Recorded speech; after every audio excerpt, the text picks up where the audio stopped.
Everton are getting busy in the transfer market. Left-back Lucas Digne has arrived from Barcelona for £20 million.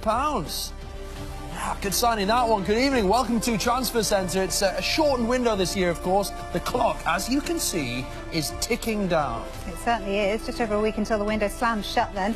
And Marco Silva has secured his second signing, but will there be more? Jose Mourinho has made it plain that he's desperate for additions ahead of the new season. Is that what this conversation with Ed Woodward was about in Miami last night? Sean Dyche's need for a new goalkeeper is even greater. We'll hear from the Burnley manager this hour. And away from the Premier League, two former England greats are desperately trying to bolster their squads with a new season just days away now.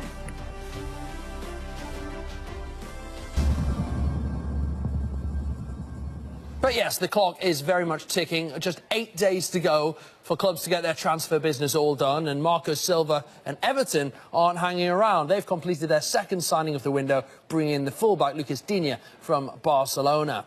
Well, the left-back has signed a 5-year deal at Everton, a move worth an initial £18 million, potentially rising to £20 million. The left-back won the La Liga title with Barcelona last season. He's been capped 21 times by world champions France, but only made the standby list for this World Cup campaign. For me, Everton is a big club in the Premier League, in the best league in the world. And Everton has a good project. They bought a lot of players, and they build something to be good in the league. Since 2 months, they call my agent, and when they know if I'm interested or not, I said, yeah, I am interested. And after I spoke with the was very good, and I said, yeah, I want to.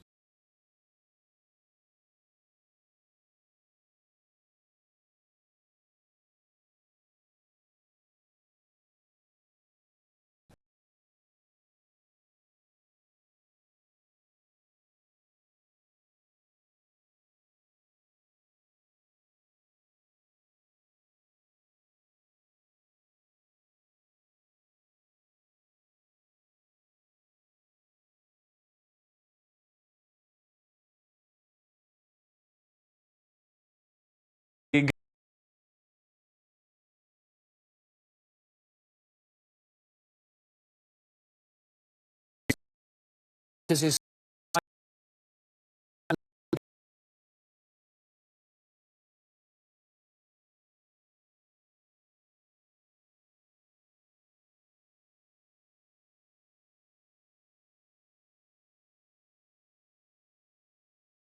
but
following the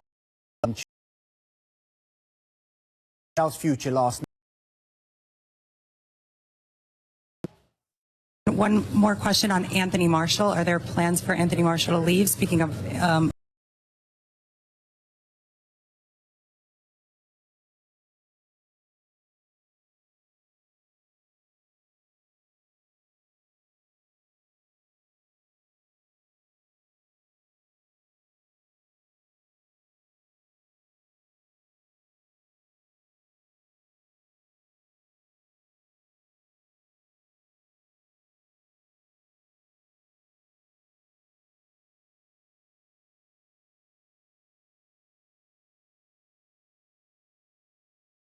to a Premier League rival. Don't think we've heard the last of Anthony Martial in this transfer window. A more likely departure from Old Trafford is the defender Matteo Darmian. The Italian has made public his desire to leave, and Napoli have made a season-long loan offer with the option to buy next summer. It's thought United's preference is an outright sale. And I wonder if Martial and Darmian were being discussed here. Look at this. These are pictures of Mourinho and Executive Chairman Ed Woodward after last night's win over Real Madrid. Or were they talking about the 5 targets Jose gave him earlier this summer?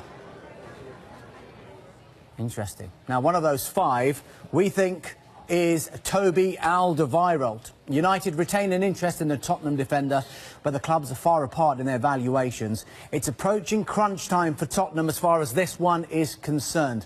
He's into the final year of his contract. If Tottenham exercise a 1-year option, then a £25 million release clause kicks in.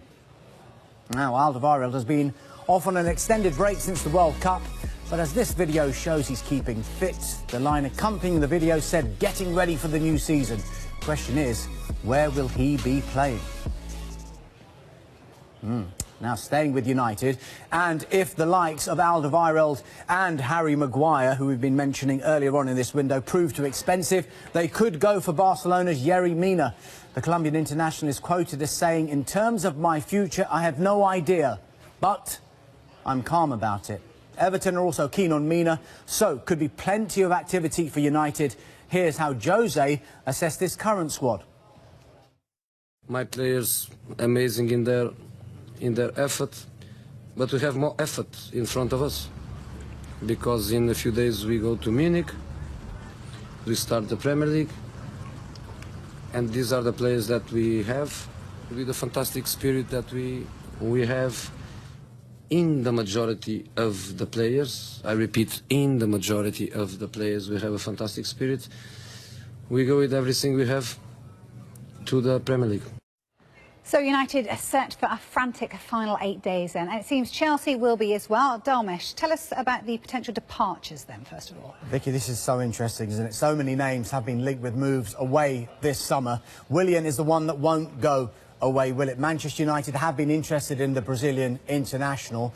Barcelona had 3 bids rejected before signing Malcolm from Bordeaux. As for Willian himself, he's been on an extended break following the World Cup and was expected back at Chelsea training this afternoon. We're still trying to get confirmation whether that was the case. Then, of course, we come to the keeper, Thibaut Courtois, and the closer we get to deadline day, the more likely Courtois stays at Stamford Bridge. We're told Chelsea will not resume talks with Real Madrid until they find a replacement. Now, Courtois has entered the final year of his contract, as we know, as we've been publicising throughout this transfer window, and Real value him at £32 million. Now, if Chelsea can bring someone in, it's thought Real can move quickly, as personal terms are not thought to be a problem. If they don't, Courtois could leave for nothing, and leave for nothing next summer. We're told Jordan Pickford heads Chelsea's list of targets, a list that also includes Stoke's Jack Buckland, Leicester's Kasper Schmeichel and Jan Oblak of Atletico Madrid. That's a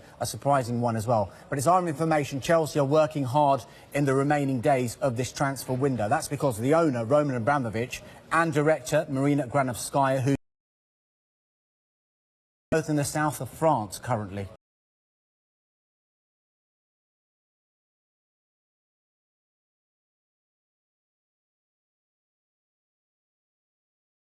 What about the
have announced the signing of Andre Moreira, who's joined on a season-long loan from Atletico Madrid. He's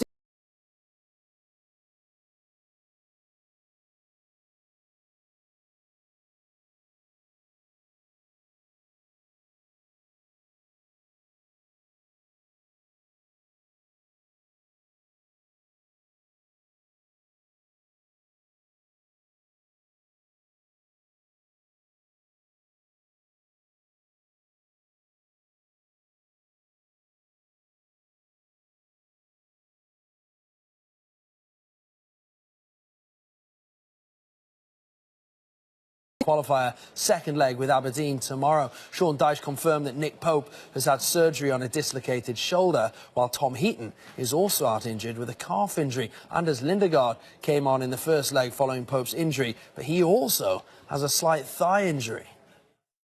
He's had the op. So far, pleasing news in the sense the specialist was happy with what he found and what's been done.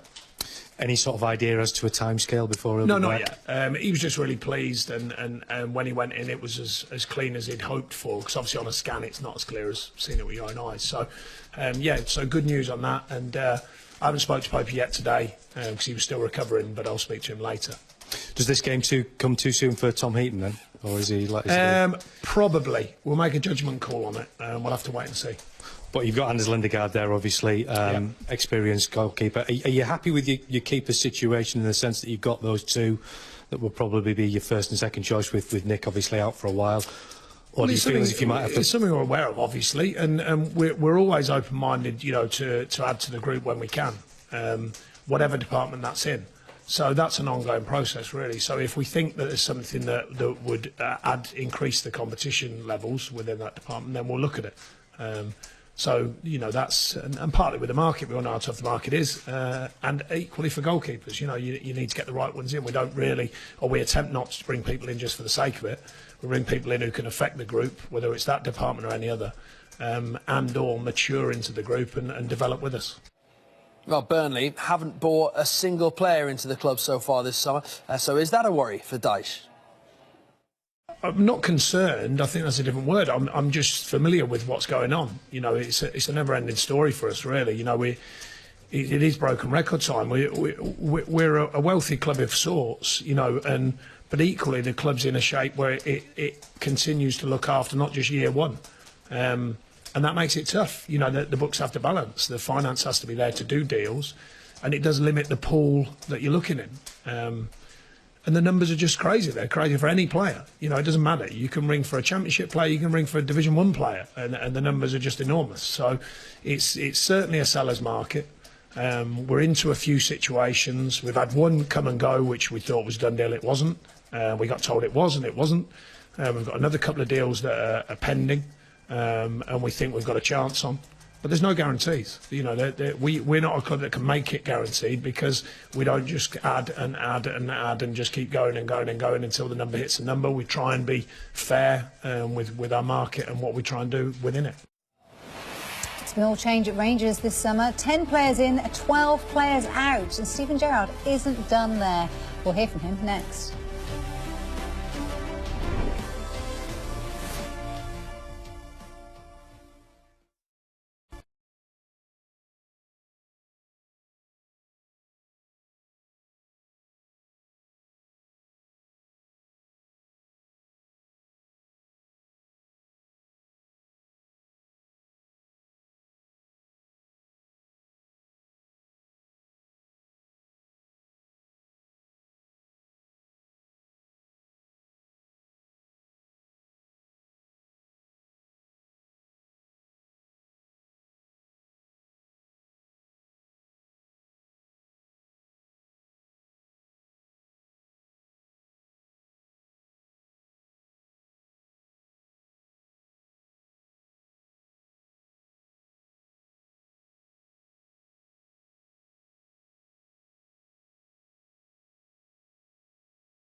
deal done. What a deadline day this is turning into.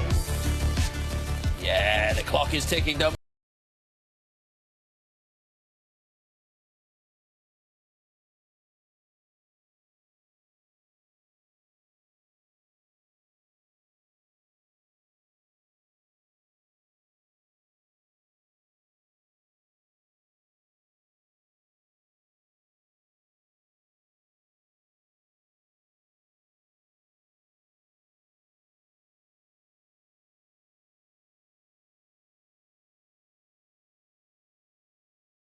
Joined up with his teammates following the World Cup with England. And it looks like he's been spotted by his manager Jurgen Klopp, which meant the usual Klopp greeting. Here we go. It's coming. Come here, son. Give me a big cuddle. There he goes.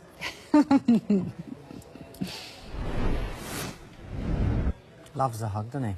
Hello again. Time is running out in this transfer window. Tottenham have yet to make a signing, but boss Mauricio Pochettino is calm. And they remain in talks with Aston Villa over Jack Grealish. The clubs are still apart in their valuation, with Villa believed to want £30 million.